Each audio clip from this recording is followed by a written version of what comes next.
and welcome to another 5-ish minute review. Today we're going to be talking about the movie Solvent, and let's get right into it here.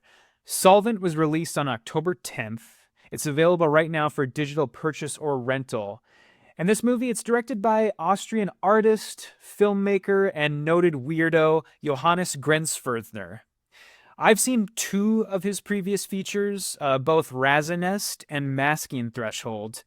And when you take those 2 movies and then this one, you get kind of an unofficial trilogy, this sort of common theme of found footage movies that don't quite go in the direction you're expecting them to. Solvent, on its surface, it's about a team of experts. They're searching this crumbling farmhouse of a recently deceased Nazi. They're looking for documents that may or may not contain information about undiscovered mass graves of concentration camp victims. Now, that synopsis that I read just right there, it only covers like the first, 15 minutes of the movie. What Solvent is actually about is a number of things. Achieving immortality through putrefaction, uncomfortable Austrian history. You get some mind control stuff in there, collective versus individual responsibility, and then a ton of endoscopic footage. And I don't know, I think when you are going into this movie as a prospective viewer, you need to brace yourself for 3 things. Number 1, lots of penile horror. Whether that's penile mutilation or the spraying of unknown liquids from pee holes, there is a lot of penis stuff in this movie. Number 2, a good 20% of this movie is snake cam footage moving through sewage pipes. And those sewage pipes contain all sorts of excrement and also unknown liquids. And number 3, relentless pacing. Between the ever-present score and the movie just constantly throwing information at you through a liberal use of archival footage, it can get really, really exhausting to watch this. When everything is all over, it's short but long feeling 90-minute runtime. It's really hard to pin down what exactly you just watch. I mean, yes, it's found footage, but it's also a bit of a mockumentary. There are several attempts at humor, none of which really land.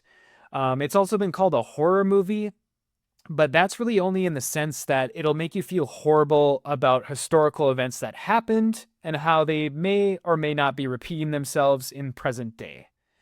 And at times, this resembles an avant-garde performance art more than a movie.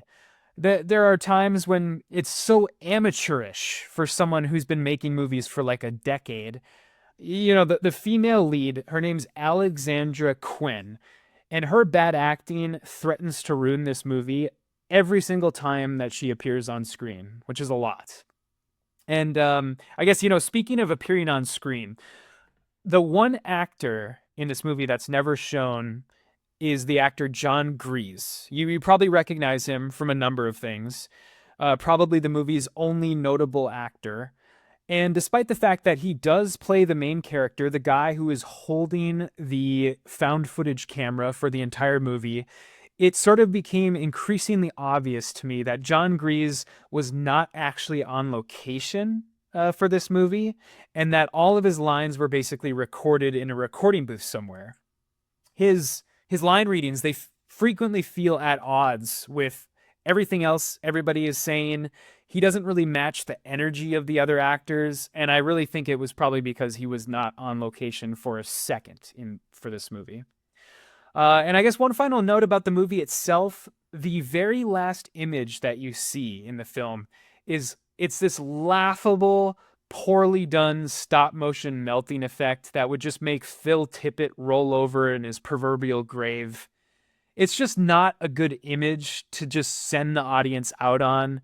You're supposed to have this feeling at the very end of sort of dread and sadness, and it's just kind of a funny image, and it's not, I know it's not what the director was intent on. So, but yeah, this is a strange movie. That's an overused word, I guess, strange. It's not really strange in the way that, like, your grandma would say it's strange to see, like, two men sitting in the same side of a booth at a restaurant. And it's not even strange in the way that critics will try to paint whatever, studio horror normcore movie is the, strange horror movie du jour at the moment. This is like truly, truly strange stuff. And if you were to force me to come up with like an analog for it, I guess I would say it's like a cross between Tetsuo the Iron Man and the 2003 Russian horror movie Nails. And even that comparison, it's a huge stretch, honestly. In 2025, adjectives like strange and weird, they really only get you so far. We're not this isn't the early 2000s anymore. It's still a slog. It's still rife with bad acting. It's just a tonal mess, and I do not recommend that you spend your time or your money on Solvent. But that's going to be it for me today. Please do all the stuff that YouTubers normally ask you to do. I will catch you next time.